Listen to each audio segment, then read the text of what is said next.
C'est un vieux rêve pour les accros du lèche-vitrine. Le shopping, même le dimanche. C'est mon vrai luxe à moi.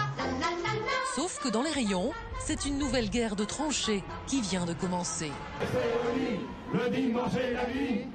Et la CGT, qui conteste le travail dominical, réclame elle aussi un débat entre les pouvoirs publics, les consommateurs et les syndicats. Alors où en est-on ? On ne comprend déjà pas, quand on est une grande entreprise, qu'on viole la loi et qu'on s'en vante. Parce qu'après, il faudra expliquer pourquoi on interdit aux autres de violer la loi. La loi est la loi, il faut la respecter. Des lois simples, il y en a fort peu, hélas. Mais il y a des modes pour se voir attribuer l'entrée. Dans ce magasin, le Roi Merlin de la région parisienne, les portes seront bien ouvertes demain, et ce malgré l'interdiction prononcée par la justice. La manœuvre de demain, c'est de montrer clairement nos motivations à rester ouverts le dimanche. Aujourd'hui, on a peut-être un genou à terre, mais on ne va pas se laisser abattre. Pourtant, certains syndicats ne l'entendent pas ainsi. Depuis quelques années, ils multiplient les actions judiciaires contre le travail dominical. Nous défendons le principe d'un jour de repos commun pour tous les salariés, un jour de repos commun qui leur permet de mener une vie de famille normale, une vie associative. Des rayons pleins. Comme chaque semaine, dans ce Castorama, les bricoleurs du dimanche sont au rendez-vous. Pourtant, visé par une décision de justice, ce magasin n'aurait pas dû ouvrir. Il est inadmissible qu'une marque n'applique pas une décision de justice. La phrase du jour est signée Benoît Hamon. Le ministre délégué à l'économie solidaire juge ainsi sévèrement l'attitude des enseignes de bricolage Castorama et Leroy Merlin. 15 de leurs magasins de région parisienne ont en effet été condamnés à fermer leurs portes dimanche. 5 dimanches par an, on travaille, ça suffit largement pour les soldes, pour couvrir les fêtes de Noël. Et le dimanche en plus, ça n'a aucun intérêt économique. De plus, ma femme, moi, travaille dans un autre grand magasin. On a une petite fille de 3 ans et c'est impossible pour nous de travailler dimanche. À moins de démissionner, on n'a pas d'autre solution. Ouvert du lundi au dimanche, des panneaux peut-être bientôt obsolètes. Comme 8 autres Leroy Merlin d'Île-de-France et 6 autres Castorama, ce magasin devra bientôt observer un repos dominical. Au total, c'est 9 Leroy Merlin et 5 Castorama qui ont ouvert aujourd'hui en Île-de-France. Mais en ouvrant le dimanche, ces magasins s'exposent à une amende de 120 000 € par enseigne et par jour. On entend lutter contre les ouvertures dominicales à répétition pour la vie de famille, pour laquelle il devrait y avoir un jour de repos universel qui est le dimanche. Eh bien, on voudrait que celui-ci, il reste sacré. Une nouvelle fois, plusieurs fois.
Cela, c'est un point critique, un point qui nous permet de discerner, d'évaluer la qualité humaine dans le système économique dans lequel nous nous trouvons. À l'intérieur de ce domaine se place aussi la question du dimanche ouvrable ou pas, qui n'intéresse pas seulement les croyants, mais nous intéresse nous tous. En tant que chelt éthique, cette place de la gratuité que nous sommes en train de perdre. La question est, à quoi voulons-nous dû la priorité? Le dimanche sans travail, sauf les services nécessaires? Cela veut dire que la priorité n'est pas l'économique, mais la priorité va au gratuit, à l'humain, aux relations, les relations familiales, amicales pour les croyants, à la relation avec Dieu et avec la communauté. Peut-être le moment est arrivé de nous poser la question, travailler le dimanche est une véritable liberté. On peut se poser la question, puisque le Dieu des surprises, le Dieu qui brise les schémas, ce Dieu, afin que nous soyons encore plus libres, c'est le Dieu de la liberté. Chers amis, aujourd'hui, je voudrais unir ma voix à celle de tant de travailleurs, entrepreneurs de ce territoire pour demander que puisse se réaliser aussi un pacte pour le travail. J'ai vu que dans cette région, on essaye de répondre au drame du chômage, unissant les forces de façon constructive. Tant de travail, de place pourrait être récupéré avec une stratégie concordée mise avec les autorités nationales, un pacte pour le travail, capable de saisir les opportunités offertes par les normatives nationales européennes. Je vous encourage à avancer sur ce chemin.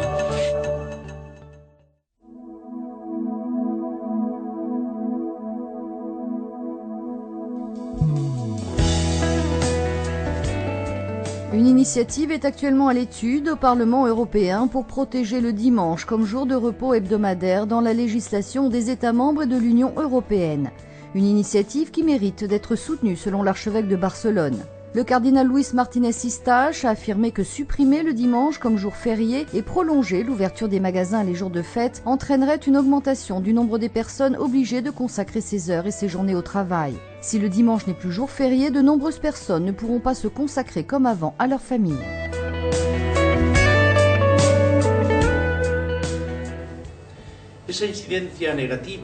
Cette influence négative sur la famille a une grande importance et il ne faut pas la sous-estimer afin d'éviter d'engager un processus qui conduirait à la libéralisation totale des horaires commerciaux. Le mariage et la famille sont des institutions fondamentales pour le bien des personnes et de la société. Les membres d'une famille ont besoin d'un temps suffisant pour vivre ensemble et grandir dans l'amour et l'aide réciproque, a déclaré le cardinal Martínez-Sistas, qui considère le dimanche comme un jour important de repos, de joie et de solidarité.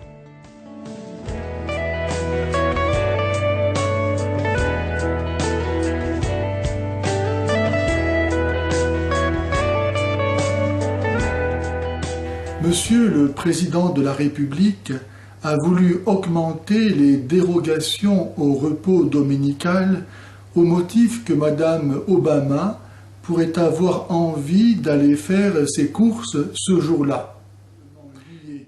Lorsque les hommes veulent se donner à eux-mêmes leurs propres lois sans tenir compte des lois de Dieu, la société tombe fatalement sous le pouvoir et les caprices des puissants de ce monde.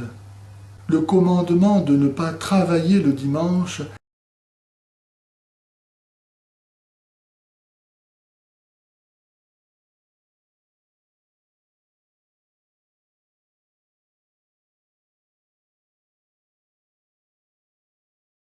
Pourquoi M. Sarkozy veut-il que nous travaillions le dimanche?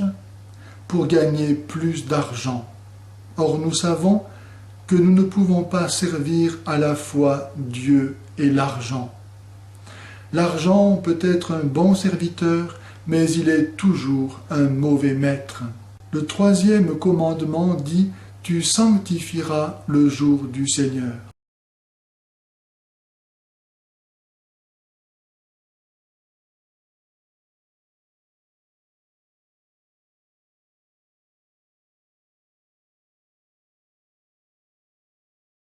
Seigneur. Dieu veut que l'on se repose le dimanche. Pourquoi? Eh bien pour que nous nous rappelions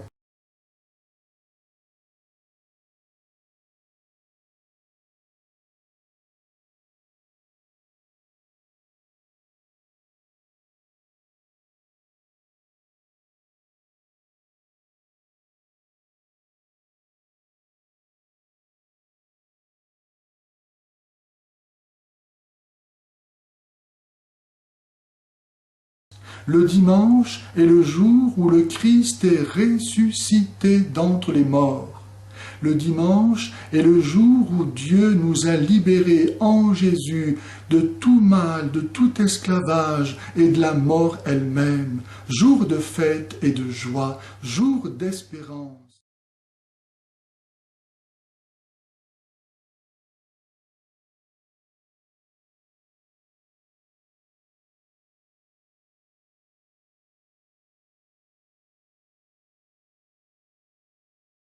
Le dimanche est le 8e jour.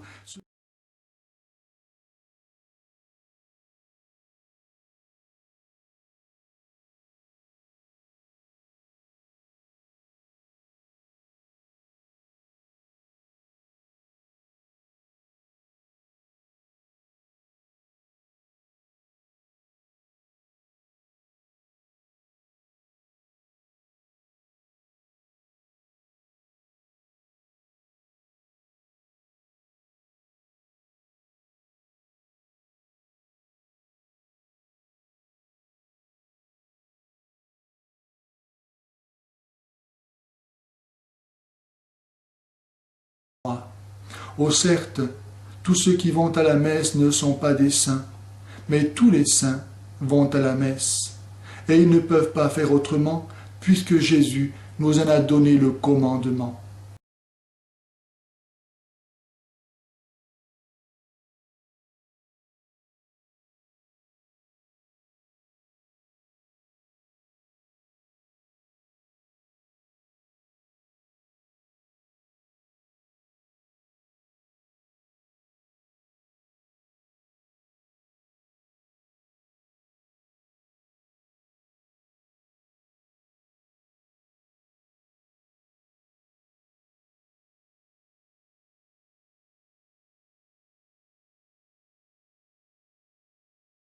Le catéchisme enseigne que quiconque manque délibérément la messe dominicale commet un péché grave.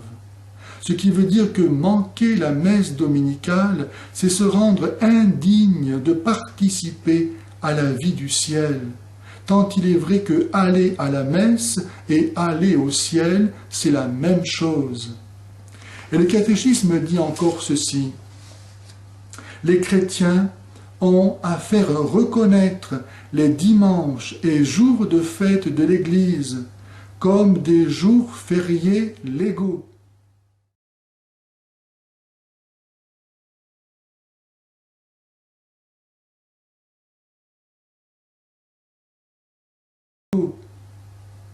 Ils ont à donner à tous un exemple public de prière, de respect et de joie, et à défendre leur tradition comme une contribution précieuse à la vie spirituelle de la société humaine.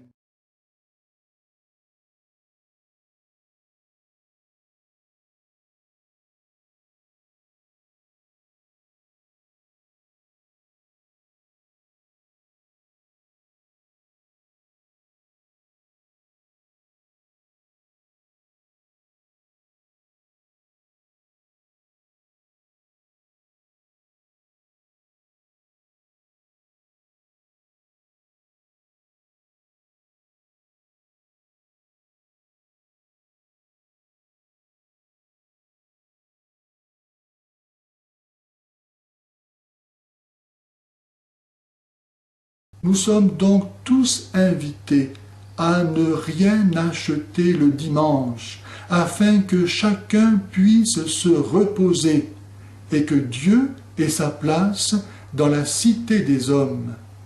Ainsi soit-il.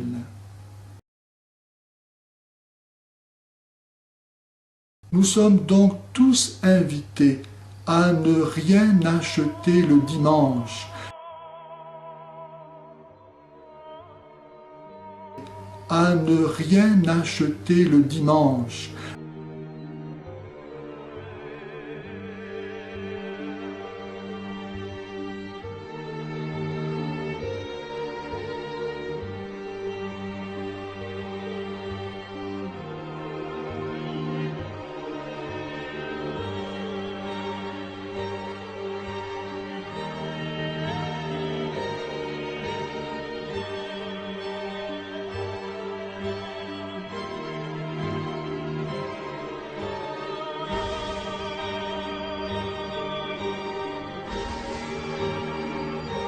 La règle, c'est la fermeture. Et les ouvertures ne peuvent être que des exceptions et des dérogations.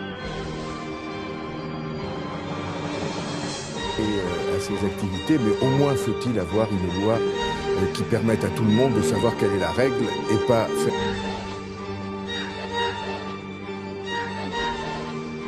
La loi est la loi, il faut la respecter.